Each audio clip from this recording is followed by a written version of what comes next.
Hello दोस्तों, स्वागत है आपका हमारे YouTube channel mission lecture UK 2024 पर।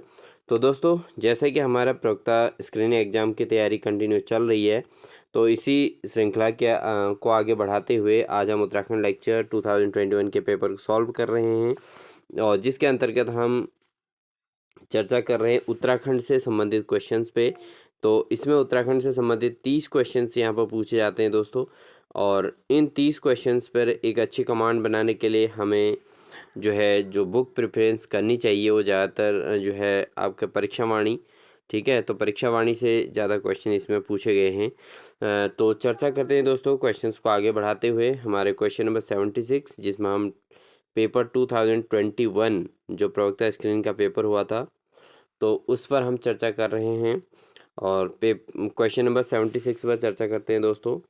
और दोस्तों, आपसे रिक्वेस्ट है, अगर आप हमारे चैनल पर नए हैं तो चैनल को सब्सक्राइब जरूर कर लीजिएगा और साथ ही साथ बेल आइकन दबाकर ऑल नोटिफिकेशन ऑन कर लीजिएगा, जिससे आपको कंटिन्यू हमारी क्लास का नोटिफिकेशन मिलते रहेगा। इस पेपर से संबंधित अन्य क्वेश्चन प्रीवियस जो पहले इसे क्वेश्चन हो चुके हैं, जिसमें हम जो है सामान्य ज्ञान से संबंधित और साथ ही साथ सामान्य विज्ञान के क्वेश्चन और उसके अलावा शिक्षा से संबंधित जो भी क्वेश्चन इस पेपर के अंतर्गत आए हैं, इनका हम समाधान कर चुके हैं। तो आप अगर जो है नए जुड़े हैं तो ज़रूर हमारे जो है इससे संबंधित जो भी प्रीवियस वीडियोज़ आ चुके हैं उनको आप ज़रूर देख लीजिएगा दोस्तों, प्लेलिस्ट में जाके। तो आज के क्वेश्चन की हम शुरुआत करते हैं क्वेश्चन नंबर 76। ठीक है दोस्तों, क्वेश्चन नंबर 76 कहता है उत्तराखंड में बेगार प्रथा किन रूपों में पाई जाती थी। तो उत्तराखंड में जो बेगार प्रथा थी दोस्तों, वो किन रूपों में पाई जाती थी। एक तो कूली वर्दायस, कूली उतार, कूली बेगार या ये सभी। तो दोस्तों, उत्तराखंड के अंतर्गत जो बेगार प्रथा है वो तीनों प्रकार की प्रथाओं को बेगार प्रथा में काउंट किया जाता है। कूली वर्दायस, कूली उतार, कूली बेगार, ये सभी। तो इसमें जो मेनली जो पेपर में पूछा जाता है दोस्तों, कूली बेगार ज़्यादातर पूछा जाता है। हालांकि तीनों ही बेगार प्रथा से संबंधित हैं, तो इसका ऑप्शन नंबर डी सही है कि ये सभी जो है कूली बेगार प्रथा के रूप में पाई जाती हैं। अब बात करते हैं दोस्तों, कूली बेगार क्या था। तो मूल्य चुकाए बिना श्रम कराने की प्रथा को बेगार कहते हैं दोस्तों। अगर आप बिना पैसे दिए किसी से काम करवा रहे हैं तो उसको बेगार कहते हैं, जिसमें श्रमिकों के इच्छा के बिना ही काम कराया जाता है। मतलब श्रमिक अगर हेल्प नहीं करना चाहो और उससे ज़बरदस्ती काम करवाया जाता है तो उसको बेगार कहा जाता है। सैमुअल इवान स्टोक्स अमेरिकी मिशनरी ने जो 1904 में शिमला की पहाड़ियों पर आए थे, उन्होंने कूली बेगार प्रथा की आलोचना की थी, क्योंकि उन्होंने देखा कि भारत में ब्रिटिश शासन के द्वारा जो है भारत के लोगों से बेगार प्रथा यानी कि जो है बेमतलब का काम करवाया जा रहा है। तो इस चीज़ को देखते हुए स्टोक्स अमेरिकी मिशनरी जो थे, उन्होंने 1904 में इस की आलोचना की थी। उसके बाद जो हरगोविंद पंत और बद्रीदत्त पांडे, ठीक है, इन्होंने क्या किया कि इस प्रथा का विरोध किया, ठीक है ना, और इस पर जो है इन्होंने काम शुरू किया और अपने जो है लोगों को जागरूक किया। ठीक है दोस्तों, और उसके बाद जो है इस कूली बेगा प्रथा का अंत 14 फरवरी 1921 में हुआ दोस्तों। 14 फरवरी 1921 में, ठीक है, इस बेगार प्रथा का अंत किया गया। अब बेगार प्रथा का अंत कैसे हुआ। उस समय ब्रिटिश काल में कुमाऊं कमिश्नरी के अंतर्गत बेगार प्रथा करीब 105 वर्ष तक यानी 1815 से 1921 तक रही दोस्तों। ये कब तक? 1815 से 1921 तक। ठीक है, आप समझ सकते हैं कि कितने क्रिटिकल सिचुएशन रही होगी उस समय। ठीक है ना, क्योंकि ब्रिटिश काल में कुमाऊं कमिश्नरी के अंतर्गत बेगार और जो है बेगार जो प्रथा थी वो 105 वर्षों तक रही, और कमिश्नर ट्रेल ने इस प्रथा को हटाने और खच्चर सेना को विकसित करने का प्रयास किया था। तो जो कुमाऊं कमिश्नर उस समय ट्रेल थे, तो उन्होंने जो है क्या किया, इसको इस प्रथा को अंत करने का प्रयास किया। और उसमें फिर हरगोविंद पंत और बद्रीदत्त पांडे, इन जननायक हरगोविंद पंत और कुमाऊं केसरी बद्रीदत्त पांडे ने इस पर जो है काम किया। और बागेश्वर के सरयू और गोमती नदी के संगम पर बेगार जो प्रथा से संबंधित जो फाइलें थी उनको नदी में प्रवाहित कर दिया। ठीक है, और इस प्रकार से 14 फरवरी 1921 को कूली बेगार प्रथा का अंत हुआ था दोस्तों। ठीक है, तो ये था कूली बेगार प्रथा या बेगार प्रथा से संबंधित पूरी जानकारी। ठीक है दोस्तों, बढ़ते हैं आगे। आप इसका नोट्स बना लीजिएगा दोस्तों। अगला क्वेश्चन है क्वेश्चन नंबर 77। उत्तराखंड क्रांति दल का गठन किस वर्ष किया गया? तो उत्तराखंड क्रांति दल यानी कि UKD। ठीक है दोस्तों, उत्तराखंड क्रांति दल को शॉर्ट फॉर्म में कहा जाता है UKD। ये उत्तराखंड राज्य गठन से संबंधित था और इसने जो है उत्तराखंड के उत्थान के लिए काफ़ी प्रयास किया था उत्तराखंड क्रांति दल ने। तो ये इसका गठन कब किया गया था, किस वर्ष हुआ था? ये होता 1989 में, 1979 में UKD का गठन हुआ था दोस्तों, 1979 में। ठीक है दोस्तों, अगला क्वेश्चन आता है कुटीर ज्योति योजना किससे संबंधित है? तो दोस्तों इसका जो ऑप्शन है जल से, आंखों से या विद्युत से। तो जो कुटीर ज्योति योजना है दोस्तों वह है आपका विद्युत से संबंधित। बिजली से जुड़ी योजना आदिवासी क्षेत्रों के लिए है ये। ठीक है, और जो अनुसूचित जाति के आदिवासी लोग हैं उनको मतलब BPL परिवारों से जो लोग हैं उन लाभार्थियों को मुफ्त घरेलू कनेक्शन देने का ये प्लान है दोस्तों। घरेलू क्या देने का? कनेक्शन का। ठीक है दोस्तों, तो विद्युत से संबंधित है कुटीर ज्योति योजना, जिसमें BPL से संबंधित अनुसूचित जाति के लोगों को यहाँ पर आदिवासी क्षेत्र के जो लोग हैं उनको ये जो है घरेलू कनेक्शन दिए जाते हैं। ठीक है, तो कुटीर ज्योति योजना किससे संबंधित है दोस्तों? विद्युत से संबंधित है। बढ़ते हैं अगले क्वेश्चन की ओर।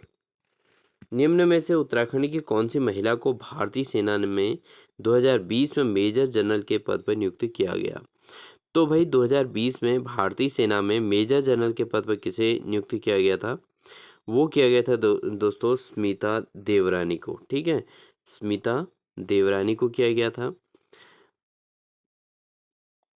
अभी जो वर्तमान में भारतीय सेना के जो अध्यक्ष हैं, ठीक है, वर्तमान में जो अध्यक्ष भारतीय सेना में है दोस्तों वो कौन है? ठीक है, वो है जनरल उपेंद्र द्विवेदी। कौन है? जनरल उपेंद्र द्विवेदी। ठीक है दोस्तों, आप इसको नोट कर लेंगे, जनरल उपेंद्र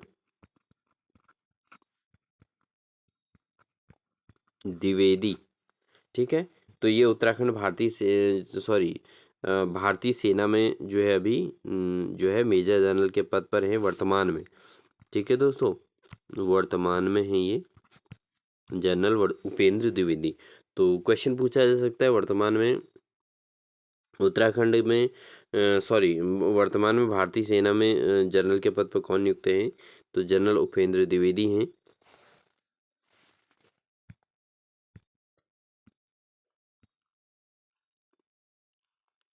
इसके अलावा अगर हम बात करें दोस्तों इसमें जो नाम आए हैं विजया वर्थवाल। तो विजया वर्थवाल क्या हैं? ये देहरादून के यमकेश्वर से 3 बार विधायक हैं दोस्तों। कितनी बार विधायक? ये 3 बार विधायक बन चुके हैं देहरादून के यमकेश्वर से। महिला आयोग के अध्यक्ष 2018 में महिला आयोग के अध्यक्ष थे। ठीक है, 2018 में क्या थे?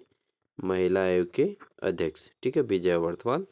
और साथ में जो हंसा मनराल हैं दोस्तों इनके बारे में पढ़ते हैं। तो ये पहली भारतीय महिला भारोत्तोलन कोच हैं। क्या है ये हैं भारोत्तोलन कोच। ठीक है, तो कोई न कोई जो ऑप्शन आते हैं वो आपके किसी न किसी जो है चीज़ से संबंधित होते हैं और बहुत महत्वपूर्ण ये रहते हैं। तो स्मिता देवरानी आपको पता चल गया 2020 में ये जो हैं भारतीय सेना के जनरल के पद पर, मेजर जनरल के पद पर रहे हैं। और हर्षवंती बिष्ट की अगर हम बात करें तो हर्षवंती बिष्ट भी एक बहुत बड़ी हस्ती है दोस्तों। ये एक पर्वतारोही हैं। पर्वतारोही। तो उत्तराखंड की पर्वतारोही रही हैं ये। तो हर्षवंती बिष्ट भी फेमस हैं।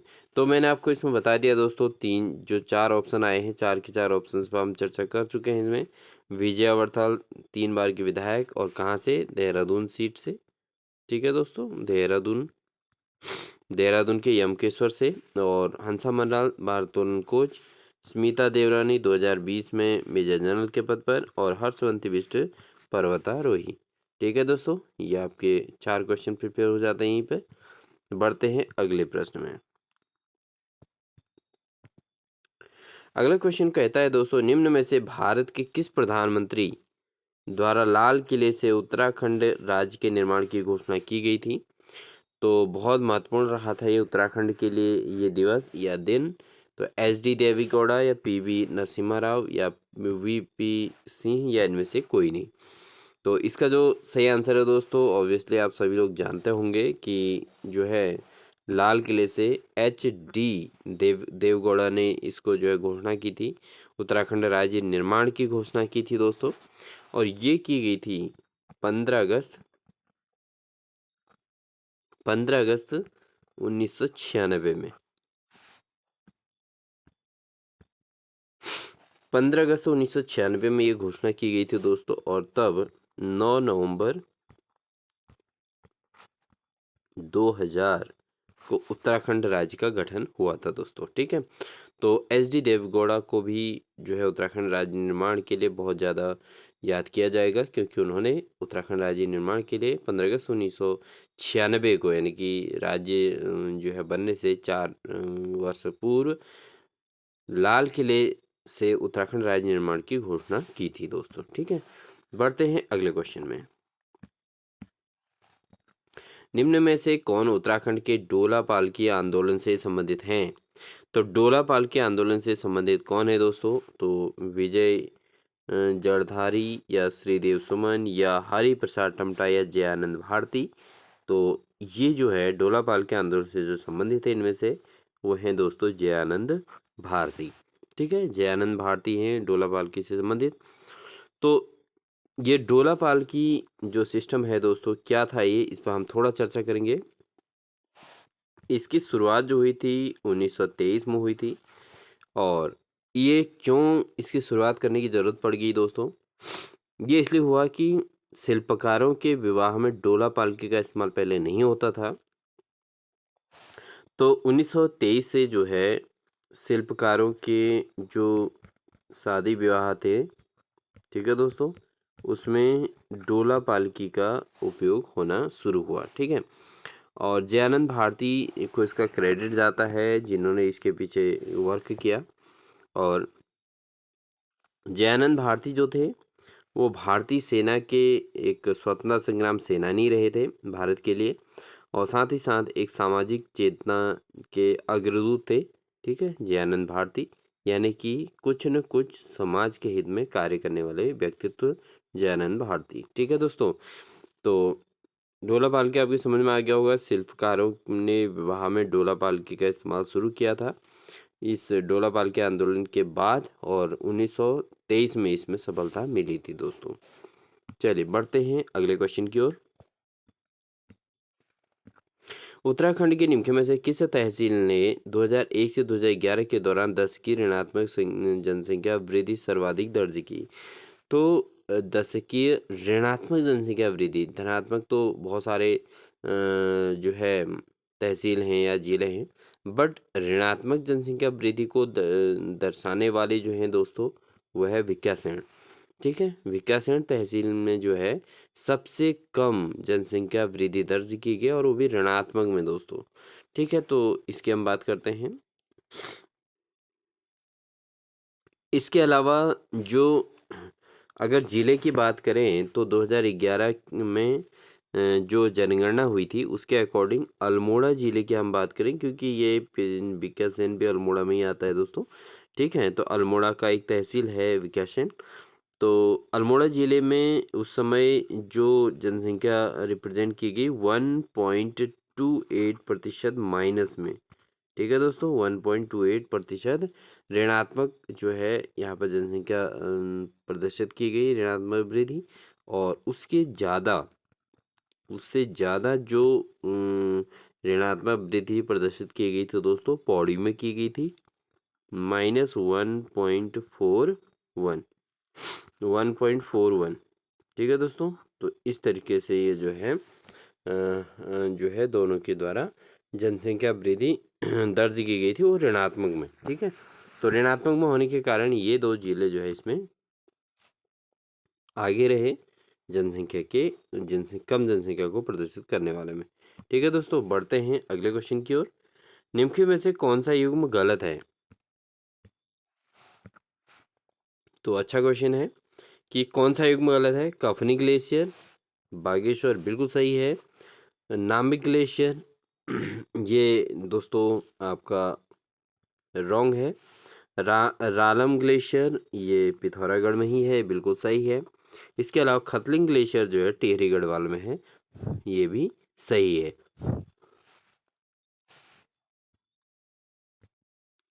अब बात करते हैं दोस्तों इसमें नामिक ग्लेशियर जो है वो कहाँ है। तो नामिक ग्लेशियर है आपका पिथौरागढ़ में। ठीक है, कहाँ है ये? बागेश्वर में नहीं है, ये है पिथौरागढ़ में। ठीक है दोस्तों, नामिक ग्लेशियर है पिथौरागढ़ में। और ये जो ग्लेशियर है ये है 3600 मीटर। क्या है? 3600 मीटर लंबाई ग्लेशियर है। ठीक है, तो ये आपकी समझ में आ गया होगा दोस्तों कि नामिक ग्लेशियर कहाँ है। तो नामिक ग्लेशियर है कहाँ दोस्तों? पिथौरागढ़ में। ठीक है, बागेश्वर रॉन्ग आंसर है, ये पिथौरागढ़ में है। और कफनी ग्लेशियर बिल्कुल बागेश्वर में है। रालम ग्लेशियर भी पिथौरागढ़ में है और खतलिंग ग्लेशियर टिहरी गढ़वाल में सही है दोस्तों। ठीक है, तो अब आपकी समझ में आ गया होगा कि नामिक ग्लेशियर जो है ये भी पिथौरागढ़ में। नामिक ग्लेशियर और रालम ग्लेशियर दोनों पिथौरागढ़ में हैं। कफनी ग्लेशियर बागेश्वर और खतलिंग ग्लेशियर टिहरी गढ़वाल में। ठीक है दोस्तों, चलिए बढ़ते हैं अगले क्वेश्चन की ओर।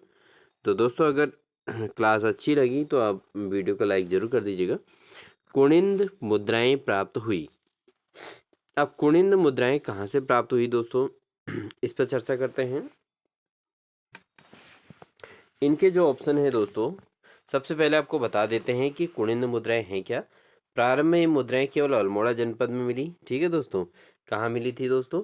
कुनिंद मुद्राएं कहाँ से प्राप्त हुई अगर आपसे पूछा जाए तो ये प्राप्त हुई थी दोस्तों अल्मोड़ा से। ठीक है, तो अल्मोड़ा से प्राप्त हुई थी और इनको इनको अल्मोड़ा प्रकार के सिक्के यानी कि मुद्राएं कहा जाता है, या इनको अल्मोड़ा सिक्कों के नाम से जाना जाता है। ठीक है, और जो कुनिंद वंश का सबसे शक्तिशाली शासक कौन था अगर ये पूछा जाए तो सबसे शक्तिशाली शासक का नाम अमोघ भूति। क्या था दोस्तों? अमोघ भूति। ठीक है, कुनिंद वंश का सबसे शक्तिशाली शासक का नाम है अमोघ भूति। ठीक है, और कुनिंद मुद्राएं प्राप्त हुई थी। तो इस क्वेश्चन के अकॉर्डिंग जो ऑप्शन है वो एक तो थत्यूड़ है टिहरी गढ़वाल, बिल्कुल सही है। कत्यूर घाटी कुमाऊं से ये भी प्राप्त हुआ है। और देवढूंगा उत्तरकाशी से भी प्राप्त हुए कुनिंद मुद्राएं।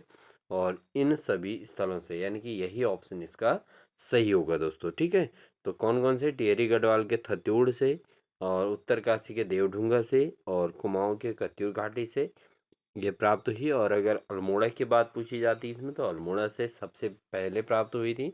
और इन सिक्कों को अल्मोड़ा प्रकार के सिक्के कहा जाता है, या इनको अल्मोड़ा सिक्कों का नाम दिया गया था। ठीक है, और अगर कुनिंद वंश के अंदर जाएं तो इनके सबसे शक्तिशाली शासक की बात कही जाएगी तो अमोघ भूति जो है कुनिंद वंश का सबसे शक्तिशाली शासक है। ठीक है ना, इसके बाद बढ़ते हैं अगले क्वेश्चन की ओर दोस्तों। क्वेश्चन नंबर 85 है हमारे पास।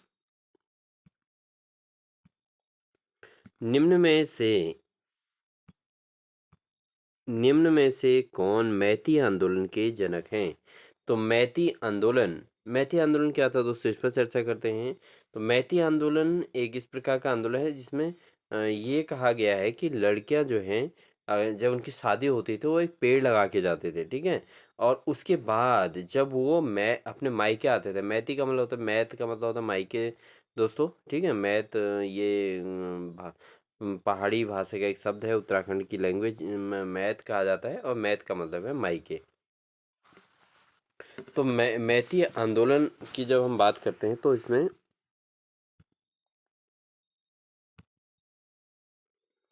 इसमें जो है कल्याण सिंह रावत, गौरा देवी, सुंदर लाल बहुगुणा, चंदी प्रसाद भट्ट, इनका नाम दिया गया है दोस्तों। तो यहाँ पर आपका जो अगर मैती आंदोलन के जो जनक की बात आएगी तो वह है कल्याण सिंह नेगी। कल्याण सिंह नेगी जो है मैती आंदोलन के जनक हैं।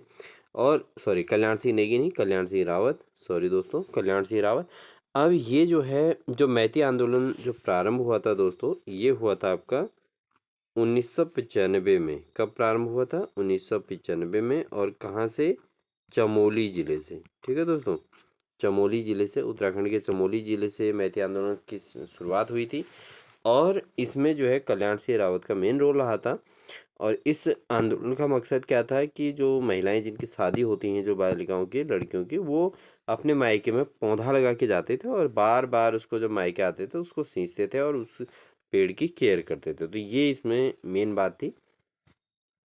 इसके अलावा अगर हम बात करें इन ऑप्शंस की, तो गौरा देवी दोस्तों, गौरा देवी का नाम आपने बार बार सुना होगा। ये चिपको आंदोलन से संबंधित हैं। ठीक है दोस्तों, तो पेपर में आपको कन्फ्यूजन ना रहे, इन फ्यूचर अगर इससे संबंधित कोई क्वेश्चन आए तो आपके दिमाग में सीधे हिट कर जाए, इसलिए इसका अन्य ऑप्शन मैं यहाँ पर बता रहा हूँ। तो 26 मार्च चिपको आंदोलन की जो शुरुआत हुई थी, 26 मार्च 1974, 1974 में इसकी शुरुआत हुई थी। इसके अलावा सुंदरलाल बहुगुणा भी चिपको आंदोलन से संबंधित है दोस्तों, ये भी चिपको आंदोलन से हैं। चिपको आंदोलन का क्या था हिसाब, ये आपको बता देते हैं कि वहाँ जो महिलाएं थी, गौरा देवी और अन्य महिलाएं जो थी, वो चूंकि वहाँ पर जो पेड़ काटे जा रहे थे, ठीक है, तो उन्होंने जो है पेड़ों पे चिपक चिपक कर जो है पेड़ों को काटने से रोका था। ठीक है दोस्तों, तो ये चीज़ हुई थी। और अगर आप इसे डिटेल पे जाएंगे तो आपको बहुत सारी इनकी हिस्ट्री समझ में आएगी, बट मैं आपको एक मोटा आइडिया बता रहा हूँ। उसके अलावा चंडी प्रसाद भट्ट जो हैं, एक क्या हैं, ये पर्यावरणविद और सामाजिक कार्यकर्ता हैं। और इन्होंने जो है गोपेश्वर के दसोली ग्राम में स्वराज्य संघ की स्थापना की थी। इन्होंने क्या की थी? स्वराज्य स्वराज्य संघ की स्थापना की थी दोस्तों। स्वराज्य संघ की स्थापना इन्होंने की थी, और जिसको DGSS कहा जाता है दोस्तों। क्या कहा जाता है? DGSS की स्थापना इन्होंने की थी, चंडी प्रसाद भट्ट। और ये एक पर्यावरणविद हैं। मेन बात तो ये है कि इनका नाम जो है, चंडी प्रसाद भट्ट का नाम किस में आता है दोस्तों सबसे ज़्यादा? पर्यावरण। ठीक है, पर्यावरणविद हैं ये। ठीक है दोस्तों, तो बड़ा कन्फ्यूजन वाले क्वेश्चन बनते हैं दोस्तों, क्योंकि मैती आंदोलन देखिए, और देखिए कौन कौन चीज़ इससे रिलेटेड है। कल्याण सिंह रावत जो है मैती आंदोलन के जनक हैं, या जनक इनको कहा जाता है। गौरा देवी चिपको आंदोलन से हैं, यानी कि पेड़ पौधों से संबंधित ही हैं। सुंदरलाल बहुगुणा भी चिपको आंदोलन से हैं। चंडी प्रसाद भट्ट एक पर्यावरणविद हैं और जिन्होंने स्वराज्य संघ की स्थापना की थी। ठीक है दोस्तों, चलिए बढ़ते हैं अगले क्वेश्चन की ओर। अगला क्वेश्चन आता है दोस्तों, उत्तराखंड में देवभूमि सॉफ्टवेयर संबंधित है। उत्तराखंड में देवभूमि जो सॉफ्टवेयर है वो किससे संबंधित है, ये यहाँ पर पूछा गया है दोस्तों। तो ऑप्शन आपके पास है सिंचाई से, पहला ऑप्शन सिंचाई से दिया गया है, और दूसरा ऑप्शन है जैव प्रौद्योगिकी से, या भू अभिलेखों से, या इनमें से कोई नहीं। तो बात करते हैं उत्तराखंड में देवभूमि सॉफ्टवेयर जो है वो भू अभिलेखों से संबंधित है। और ये बहुत अच्छा ऐप यहाँ पर है, सॉफ्टवेयर है, जिसके अंतर्गत भू अभिलेखों से संबंधित जानकारियाँ आसानी से व्यक्ति अपने मोबाइल या लैपटॉप के थ्रू देख सकते हैं। तो यह है भू अभिलेखों से संबंधित है। बात करते हैं देवभूमि सॉफ्टवेयर की शुरुआत कब हुई थी, तो इसकी शुरुआत हुई थी 9 नवंबर 2000 में। ठीक है दोस्तों, आप इसको जरूर नोट कर लीजिएगा। 9 नवंबर 2006 कब हुआ था दोस्तों? 9 नवंबर 2006। 9 नवंबर 2000 में उत्तराखंड राज्य बना था, और 2006 से जो है ये जो है भू अभिलेखों का पूरा डिटेल जो है देवभूमि सॉफ्टवेयर पर अपलोड किया गया था। ठीक है दोस्तों, और ये जो है सॉफ्टवेयर तैयार कर दिया गया था। चलिए बढ़ते हैं अगले क्वेश्चन में। उत्तराखंड के किस जनपद में धौली गंगा जल विद्युत परियोजना है? तो किस जनपद में धौली गंगा जल विद्युत परियोजना स्थित है? चंपावत, रुद्रप्रयाग, टिहरी या पिथौरागढ़? तो जल विद्युत जो परियोजना है दोस्तों, वो है आपके पिथौरागढ़ में। कौन सी जल विद्युत परियोजना है दोस्तों? धौली गंगा जल विद्युत परियोजना, ठीक है। अब बात करते हैं अन्य की बात, तो हमारे पास टिहरी जो है जगह, अगर नाम मिले और हम उसको भूल नहीं सकते हैं, क्योंकि टिहरी में क्या है दोस्तों, मेनली क्या हुआ था, टिहरी में आपका सबसे बड़ा, यानी कि भारत का सबसे बड़ा बांध, ठीक है,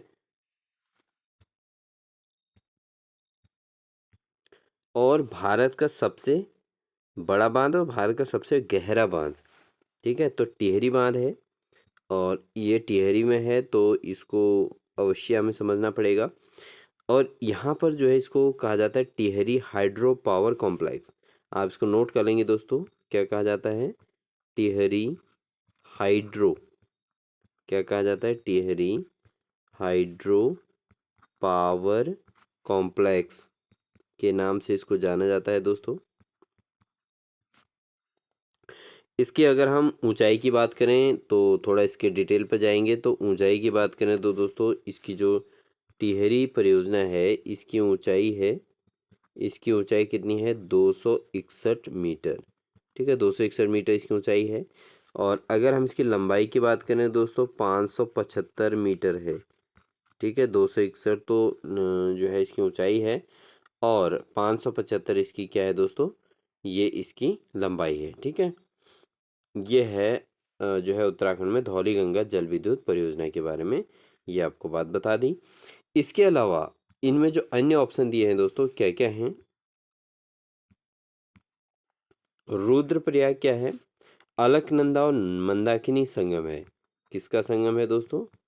अलकनंदा व मंदाकिनी, मंदाकिनी का संगम, अलकनंदा और मंदाकिनी का संगम है। और अगर हम बात करें पिथौरागढ़ की, तो पिथौरागढ़ से संबंधित हम इसमें कोई बात नहीं कर पाएंगे। इसके अलावा चंपावत, ये भी इसके अंदर ऑप्शन है, लेकिन जो मेन है दोस्तों रुद्रप्रयाग, रुद्रप्रयाग में अलकनंदा और मंदाकिनी का संगम है। टिहरी जो है आपका जल विद्युत परियोजना जो है आपको पता ही है, टिहरी बांध यहाँ पर है मेनली, ठीक है। और भारत का सबसे गहरा बांध है और सबसे बड़ा बांध है ये, और विश्व का पांचवा सबसे ऊंचा बांध है दोस्तों, ठीक है ना। सबसे ऊंचाई के मामले में 261 मीटर ऊंचाई का पांचवा सबसे बड़ा बांध है, विश्व के मामले में भी आगे है। और इसकी लंबाई 575 मीटर है दोस्तों, 575 मीटर, तो हमने इस पर चर्चा की। और अगर धौली गंगा जल विद्युत परियोजना की बात करेंगे तो वो कहाँ है दोस्तों? वो है पिथौरागढ़ में, ठीक है। धौली गंगा जल विद्युत परियोजना कहाँ हुई? पिथौरागढ़ में, ठीक है। तो काफ़ी क्वेश्चन इसके अंदर क्लियर हो गए होंगे आपके। चलिए बढ़ेंगे आगे क्वेश्चन में, अगले क्वेश्चन पर आते हैं। उत्तराखंड में निम्नलिखित महिलाओं को में द्रोणाचार्य पुरस्कार से सम्मानित प्रथम महिला कौन है? तो उत्तराखंड में जो महिलाएं हैं, द्रोणाचार्य पुरस्कार से सम्मानित प्रथम महिला कौन है? तो वो हैं दोस्तों हंसा मनराल। हंसा मनराल का हमने पहले भी जिक्र कर लिया है इसमें, और ये भारोत्तोलन कोच हैं, ठीक है, भारोत्तोलन कोच, ठीक है, भारोत्तोलन कोच रही हैं ये। और इनको जो है 2000 में दिया गया था दोस्तों, कोच होने के नाते इनको दिया गया था द्रोणाचार्य अवार्ड। क्या मिला था दोस्तों इनको? द्रोणाचार्य पुरस्कार इनको मिला था, ठीक है दोस्तों। तो हंसा मनराल की बात हो गई, और द्रोणाचार्य पुरस्कार प्राप्त करने वाली ये पहली महिलाएं जो है उत्तराखंड की, ठीक है, जिनको जो है भारोत्तोलन कोच हैं, और 2000 में द्रोणाचार्य पुरस्कार से इनको सम्मानित किया गया था। अगला प्रश्न है, किस गढ़वाल नरेश ने गुरु राम राय को आश्रय प्रदान किया था? अब गुरु राम राय की जब हम बात करें तो दोस्तों ये बहुत प्रसिद्ध व्यक्ति थे, और एक जो है इनको एक सम्मान मिला हुआ है गुरु का यहाँ पे, ठीक है। तो ये एक इनको आश्रय प्रदान जो किया था वो फतेहपति शाह ने किया था। वैसे औरंगजेब का इसमें मेन रोल था दोस्तों, अगर आप एक गुरु राम राय की कहानी पढ़ेंगे तो औरंगजेब का मेन रोल था। और ये गुरु राम राय जो है देहरादून में इन्होंने डेरा जमाया था, ठीक है, कहाँ बनाया था? देहरादून को। माना ये जाता है कि इसका नाम पहले देहरादून था। ठीक है दोस्तों, क्या था? देहरादून। और देहरादून से इसका नाम देहरादून पड़ा था। ठीक है। गुरु रामराय से संबंधित आपको देहरादून में काफ़ी सारे स्कूल्स देखने को मिलेंगे दोस्तों। और साथ ही साथ आपको इंद्रेश हॉस्पिटल या इंद्रेश से संबंधित जो भी चीज़ें हैं वो सब गुरु रामराय के वंशज हैं। ठीक है ना, उन्हीं के हैं। तो उन्हीं के नाम से लास्ट में इनके जो है इन्होंने काफ़ी कुछ देहरादून में डेवलपमेंट किया हुआ है। तो उस समय जब इनको शुरुआत में आश्रय मिला था, गढ़वाल नरेश जो है कौन थे? फतेहपति शाह थे। और औरंगजेब ने फतेहपति शाह को इनके देख रेख की बात कही थी, गुरु रामराय के देख रेख की बात कही थी। फतेहपति शाह ने इन्हें स्वीकार किया था। ठीक है दोस्तों, बढ़ते हैं आगे। चंद्रवंश के शासन काल में सीरती था। तो भाई चंद्रवंश जब चला था तो चंद्रवंश के शासन काल में सीरती क्या चीज़ थी, ये यहाँ पर कहा गया है। तो सीरती दोस्तों उस टाइम की एक भूमि कर व्यवस्था थी। ठीक है, जब भूमि कर लिया जाता था यानी कि जमीन से संबंधित जो कर लिया जाता है उसको क्या कहा जाता था दोस्तों? चंद्रवंश में सीरती कहा जाता था। तो ये चीज़ें भी बहुत महत्वपूर्ण रहती हैं परीक्षा में। ठीक है। और आभूषण, त्योहार और हथियार ये नहीं था सीरती। सीरती एक प्रकार का कर था जो भूमि पर लगता था। अगला प्रश्न है, श्रीदेव सुमन का बलिदान दिवस मनाया जाता है। अब श्रीदेव सुमन का बलिदान दिवस कब मनाया जाता है दोस्तों? आप सभी लोग जानते होंगे। श्रीदेव सुमन ने उत्तराखंड राज्य के लिए बहुत कुछ त्याग किया है। तो एक स्वतंत्र सेनानी, टिहरी रियासत के जो राजशाही के खिलाफ आंदोलन करने वाले, तो श्रीदेव सुमन ने जो है 25 जुलाई को इनका बलिदान दिवस मनाया जाता है। इन्होंने जो है टिहरी रियासत के लिए इन्होंने उस समय काफ़ी जो है लंबा आंदोलन किया था और साथ ही साथ भूख हड़ताल पे ये बैठे थे दोस्तों। ठीक है ना, जिसके कारण 25 जुलाई 1944 को इनका निधन हो गया था। तो उसी 25 जुलाई को ही श्रीदेव सुमन का बलिदान दिवस के रूप में मनाया जाता है। ठीक है, ये सब कुछ इन्होंने टिहरी रियासत के खिलाफ, ठीक है, उस समय जो राजशाही चल रही थी टिहरी रियासत में, उस राजशाही के खिलाफ इन्होंने आंदोलन किया था और भूख हड़ताल किया था 82 दिन का आई थिंक।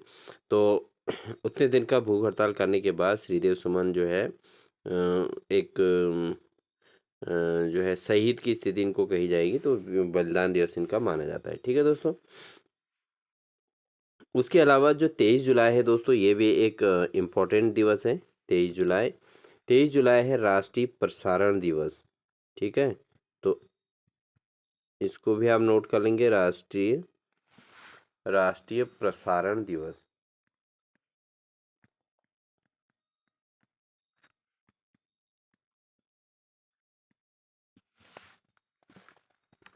उसके अलावा जो 24 जुलाई दिया गया है दोस्तों, ये है आपका आयकर दिवस।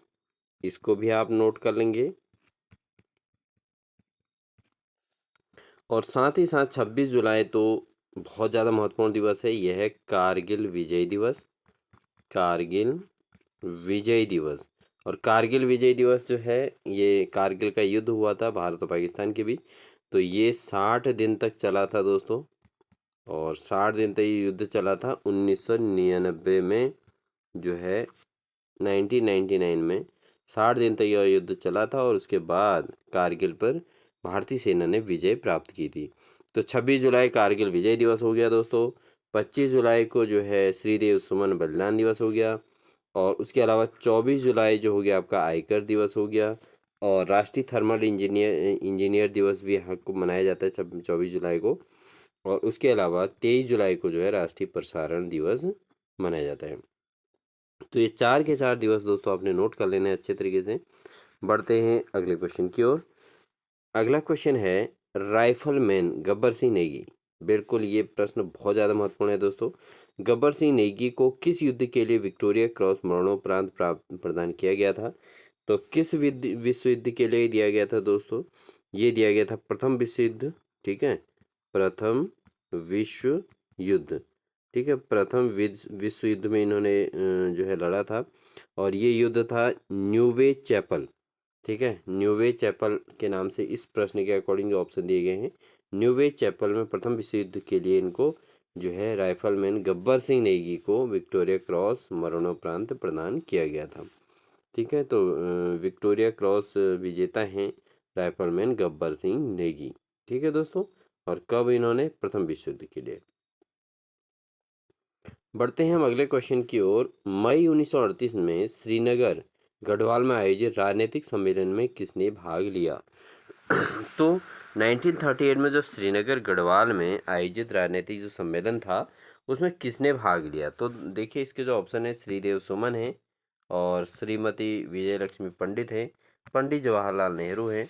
तो इन्होंने सभी ने 1938 में जो श्रीनगर गढ़वाल में जो राजनीतिक सम्मेलन हुआ था, उसमें इन सभी ने भाग लिया था। तो इसका option number C right answer है। ठीक है दोस्तों, तो इसमें डेट और नाम और कहाँ, कौन सी जगह, ये सब कुछ क्लियर है। तो इसके ऑप्शंस पर हमें ज़्यादा डिटेल जाने की ज़रूरत नहीं है, इसको इसी प्रकार से याद करना है दोस्तों। ठीक है, बढ़ते हैं अगले क्वेश्चन की ओर। अनासक्ति अनासक्ति आश्रम कौसानी संबंधित है? तो अनासक्ति आश्रम जो है महात्मा गांधी से संबंधित है दोस्तों, क्योंकि महात्मा गांधी ने अनासक्ति आश्रम कौसानी में जो है रुके थे। ठीक है, तो वहाँ पर आप जाएंगे कौसानी में, तो गांधी जी की मूर्ति लगी है, और साथ ही साथ वहाँ पर गांधी जी के 3 बंदर भी हैं, और वो सारी चीज़ें गांधी जी के द्वारा गांधी जी के सारी यादगार चीज़ें वहाँ पर हैं। ठीक है, म्यूजियम भी है, तो आप वहाँ जाके देख सकते हैं। अनासक्ति आश्रम कहाँ स्थित है, ये प्रश्न आता है, अनासक्ति आश्रम कहाँ है? तो जो है कौसानी के नियर बाई नहीं है, तो उन लोगों के लिए थोड़ा कठिन क्वेश्चन हो जाएगा। तो अनासक्ति आश्रम कौसानी में हो गया, और कौसानी कहाँ है दोस्तों? ये है आपका अल्मोड़ा ज़िले में। ठीक है, और साथ ही अगर कौसानी से ज़्यादा आगे निकले तो वहाँ फिर आपका पड़ जाता है दोस्तों बागेश्वर। ठीक है, अल्मोड़ा बागेश्वर पड़ जाता है बॉर्डर के एरिया, बट हमारे जो कौसानी है वो अल्मोड़ा ज़िले में ही आता है दोस्तों। ठीक है, चलिए बढ़ते हैं अगले क्वेश्चन की ओर। मरोज क्या है? ये कहते हैं मरोज क्या है? एक हथियार है, एक सिक्का है, एक जनजातीय त्योहार है, या मापने की इकाई है? तो दोस्तों, ये मरोज जो है ये एक जनजातीय त्योहार है। ठीक है, एक फेस्टिवल है ये। ठीक है, जनजाति जो है जनजाति लोग इसको ट्राइबल फेस्टिवल इसको कहा जाता है। ठीक है, चलिए बढ़ते हैं अगले प्रश्न में।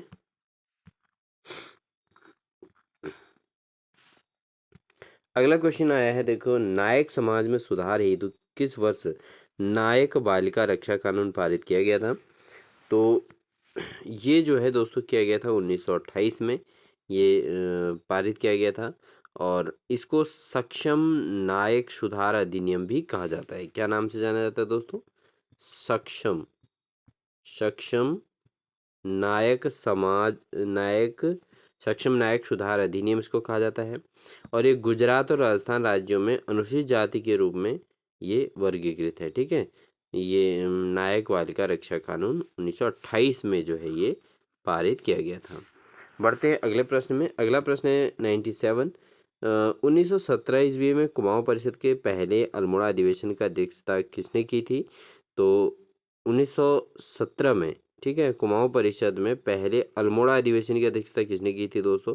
तो अल्मोड़ा अधिवेशन की जो अध्यक्षता की थी वो जयदत्त जोशी ने की थी दोस्तों, और वो कब की थी? 1917 में। ठीक है, तो 1917 में जयदत्त जोशी ने जो है अल्मोड़ा अधिवेशन की अध्यक्षता की थी दोस्तों। चलिए बढ़ते हैं अगले क्वेश्चन। क्वेश्चन नंबर 98 है, यूनेस्को द्वारा लोक उत्सव रामायण को विश्व की अमूर्त सांस्कृतिक धरोहर में सम्मिलित किया गया है। यह उत्सव किस जनपद से संबंधित है?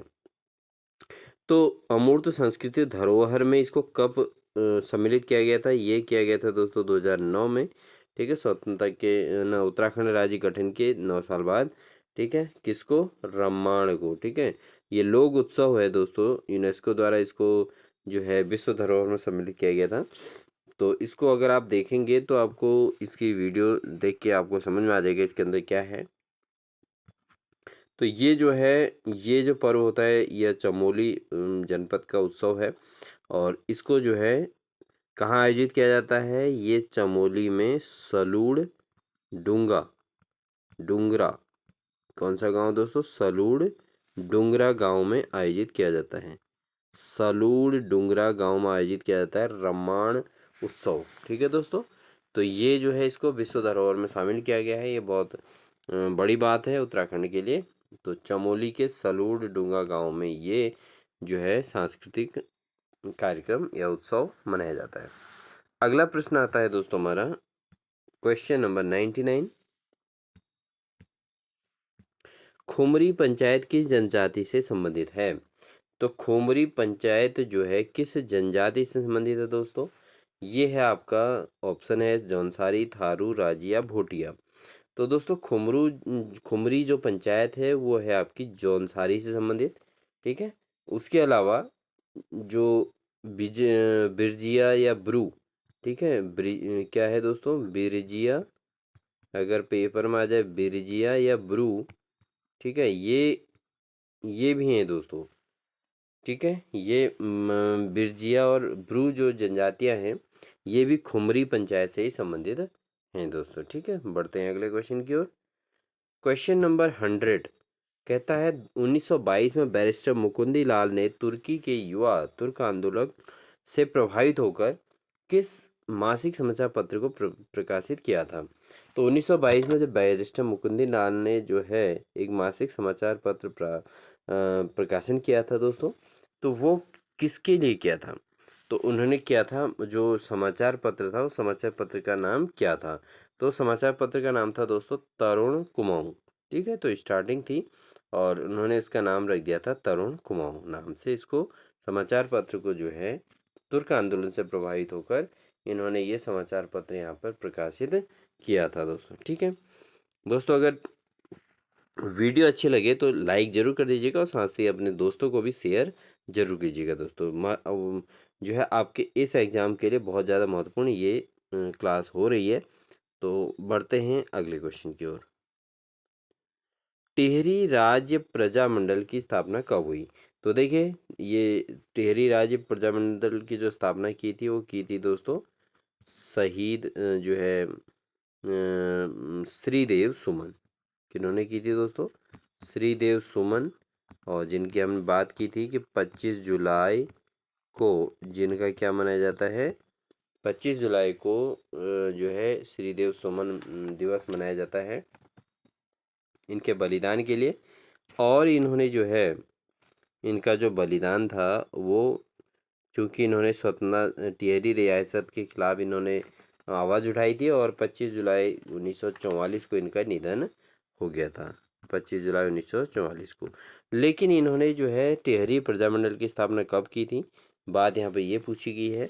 तो ये इन्होंने की थी दोस्तों, टिहरी राज्य प्रजामंडल की स्थापना हुई थी 23 जनवरी 1939 को। ठीक है, तो 23 जनवरी 1939 को इन्होंने टिहरी राज्य प्रजामंडल की स्थापना की थी और 25 जुलाई 1944 को जो इनका निधन हो गया था दोस्तों। ठीक है, तो ये जो है श्रीदेव सुमन से संबंधित क्वेश्चन बहुत पूछे जा रहे हैं पेपर में, तो आपको इनको अच्छे से प्रिपेयर कर लेने चाहिए। अगला प्रश्न है कत्यूरी काल में प्रभावतार कौन थे? ठीक है दोस्तों, अगले क्वेश्चन पर बढ़ते हैं। अगला क्वेश्चन, कत्यूरी काल में प्रभावतार कौन थे? तो राज निवास से संबंधित अधिकारी या कृषि से संबंधित अधिकारी, मंदिर से संबंधित अधिकारी या भूमि की नाप करने वाले अधिकारी? तो कत्यूरी काल में जो प्रभावतार थे दोस्तों वो भूमि का मापन करने वाले अधिकारी थे। क्या थे? भूमि का मापन करने वाले अधिकारी को क्या कहा जाता था? कत्यूरी काल में प्रभावतार कहा जाता है। क्या कहा जाता था दोस्तों? प्रभावतार। ठीक है, तो उनको प्रभावतार कहा जाता था जो भूमि का मापन करते थे। अगले प्रश्न में बढ़ेंगे दोस्तों 103 पर। तो 103 और किस वर्ष उत्तराखंड शासन ने जैविक कृषि अधिनियम पारित किया? तो जैविक कृषि अधिनियम किस वर्ष पारित हुआ था दोस्तों? ये हुआ था 2020 में। और कब? 27 सितंबर। ठीक है, 27 सितंबर को ये हुआ था। ये जो है 17 सितंबर 2020 को लोकसभा में पारित हुआ था दोस्तों। लोकसभा और राज्यसभा दोनों में गया है। तो लोकसभा और राज्यसभा दोनों में ये पारित हुआ था जैविक कृषि अधिनियम।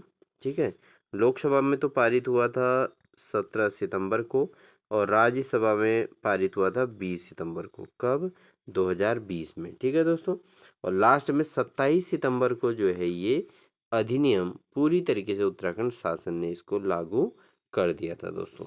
ठीक है, बहुत महत्वपूर्ण क्वेश्चन था। जैविक कृषि अधिनियम कब लागू हुआ? 2020 में।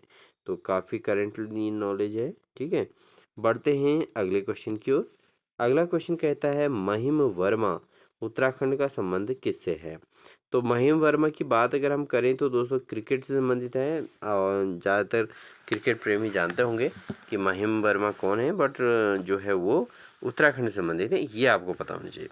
तो अब ये क्या थे? ये थे बीसीसीआई के अध्यक्ष।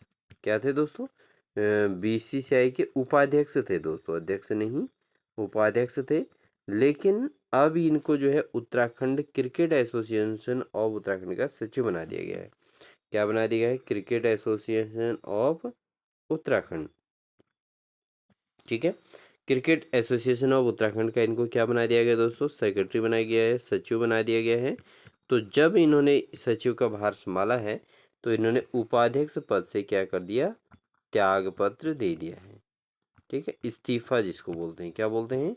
इस्तीफा इन्होंने दे दिया है। ठीक है, तो बीसीसीआई के उपाध्यक्ष थे, यानी कि क्रिकेट कंट्रोल बोर्ड के उपाध्यक्ष रहे हैं महिम वर्मा, उत्तराखंड से संबंधित हैं। और अब इन्होंने जो है उपाध्यक्ष के पद से त्याग पत्र देकर ये उत्तराखंड क्रिकेट कंट्रोल या उत्तराखंड क्रिकेट एसोसिएशन के सचिव बन चुके हैं दोस्तों। बढ़ते हैं इस पेपर का लास्ट क्वेश्चन जो उत्तराखंड से संबंधित है, और ये हमारा इस वीडियो के अंतर्गत 30 क्वेश्चन है, लास्ट क्वेश्चन है ये। क्वेश्चन नंबर है 105। उत्तराखंड सरकार द्वारा अपनी पंचायती राज अधिनियम किस वर्ष पारित किया गया? तो पंचायती राज अधिनियम उत्तराखंड के अंदर कब पारित किया गया दोस्तों? तो ये किया गया था 2016 में। ठीक है, 4 अप्रैल 2016 में उत्तराखंड में जो है पंचायती राज अधिनियम पारित किया गया था दोस्तों। यह अधिनियम क्या था? ग्राम पंचायत, क्षेत्र पंचायत और जिला पंचायत से जुड़े मामलों को समेकित करने का काम करेगा। क्या करेगा? ग्राम, क्षेत्र और क्षेत्र पंचायत और जिला पंचायत। ठीक है, ग्राम पंचायत, क्षेत्र पंचायत और जिला पंचायत तीनों की इसकी जिम्मेदारी दे दी गई थी पंचायती राज अधिनियम को। और ये कब पारित हुआ था? 4 अप्रैल 2016 में ये पारित हुआ था। तो दोस्तों ये थी हमारे उत्तराखंड प्रवक्ता स्क्रीनिंग 2021 का जो पेपर हुआ था उसका जो है ये क्वेश्चन सॉल्यूशन है। और हमने इस पे क्लास के अंतर्गत 76 से लेके 105 तक के क्वेश्चंस को अटेंड किया है, जो 30 क्वेश्चंस हैं दोस्तों। ठीक है, 30 क्वेश्चंस इस पेपर में आपके उत्तराखंड से संबंधित आने वाले हैं। तो ये आपके लिए एक बहुत ही बड़ी संजीवनी का काम करेगा उत्तराखंड से रिलेटेड संबंध जो आप तैयारी कर रहे हैं। ठीक है, तो ये सभी ग्रुप सी के एग्ज़ाम के लिए या उत्तराखंड पीसीएस प्री के लिए, इन सभी एग्ज़ाम्स के लिए, लेक्चरर स्क्रीनिंग के लिए तो है ही, सभी एग्ज़ाम्स के लिए बहुत महत्वपूर्ण है। तो जो भी एस्पिरेंट इसको देखें वो ज़रूर इसको जो है नोटिफाई करें और इसके नोट्स ज़रूर बनाएं और अपनी एग्ज़ाम्स में सफलता ज़रूर प्राप्त करें। तो वीडियो अच्छी लगी है तो दोस्तों लाइक ज़रूर कीजिएगा, साथ ही अपने दोस्तों को भी शेयर ज़रूर कर दीजिएगा और चैनल पर नए हैं तो सब्सक्राइब ज़रूर कीजिएगा, साथ ही साथ बेल आइकन दबाकर ऑल नोटिफिकेशन ऑन ज़रूर कर लीजिएगा, जिससे हमको इसी प्रकार से आगे क्लास कराने का मोटिवेशन मिलेगा और हम अच्छे से अच्छा कंटेंट आपके लिए ला सकें। इसके लिए हमको यहाँ से एनर्जी मिलेगी। तो इन्हीं सभी बातों के साथ दोस्तों आपको अपने आगामी परीक्षाओं के लिए वेरी गुड लक।